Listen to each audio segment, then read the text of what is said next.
Nicolas Larouche, je suis étudiant au Cégep de Jonquière et présentement en stage au Centre hydraulique IDREP. Moi, c'est Martin Ménard. J'ai effectué un retour en région il y a environ 2 ans. Je suis superviseur en usinage chez Centre hydraulique IDREP à Jonquière. Moi, j'ai choisi d'aller en génie mécanique parce que j'ai toujours adoré fabriquer les choses par moi-même. J'ai fait longtemps des maquettes. J'assiste vraiment à toutes les étapes de la production, du début jusqu'au produit fini. De façon générale, accueillir un stagiaire, ça bouscule nos façons de faire. Donc, ça nous permet de rester, en fin de compte, dynamique dans nos approches. Un autre des avantages, c'est ça nous permet, en fin de compte, d'aller régler des projets ou travailler sur des projets, en fin de compte, qu'on a tendance à mettre de côté. Comment je me suis préparé à mon expérience de stage?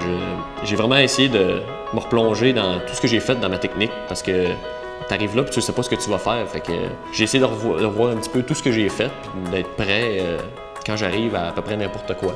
La meilleure façon de se préparer à l'accueil d'un stagiaire, c'est de s'assurer d'avoir du personnel disponible en tout temps, en fin de compte, pour être prêt à répondre aux questions du stagiaire. On veut lui laisser de l'espace, mais c'est vraiment important, en fin de compte, d'avoir quelqu'un qui est toujours disponible dès que le stagiaire a une question. Est-ce que j'avais des craintes avant d'arriver au milieu de stage? Ça, c'est sûr et certain que oui. J'avais vraiment peur d'arriver là et d'être poche. De ne pas être capable de fournir à la demande parce que ce que tu fais dans ton projet, ben, c'est de quoi de réel? Les principales craintes, je dirais, c'est de manquer de disponibilité, en fin de compte, pour le stagiaire. Des fois, on a des imprévus ou des urgences, donc on n'est pas en mesure d'être aussi présent qu'on voudrait auprès du stagiaire. On essaie d'apporter du nouveau puis les connaissances qu'on a apprises parce que ce domaine-là, il bouge constamment. J'aime bien le fait que quelqu'un qui arrive avec une attitude ouverte, ben, ça nous permet en fin de compte de un petit peu le modeler exactement à la façon qu'on veut pour l'entreprise. On peut transférer des tâches en fin de compte que certaines personnes n'ont pas nécessairement le temps de focusser à 100% là-dessus, puis permettre aux stagiaires en fin de compte de se développer encore plus en tant que leader au sein de l'entreprise.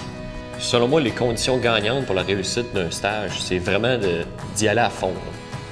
Tous les matins, je me réveillais et je donnais mon 400%. Lorsqu'on a des personnes, en fin de compte, qui sont capables de superviser ou d'encadrer bien un stagiaire, ben, ça donne un stage qui est plus intéressant pour le stagiaire. J'ai découvert que j'étais capable de gérer beaucoup de choses en même temps. Des fois, on pense pas des fois que la charge de travail est aussi grosse que ça.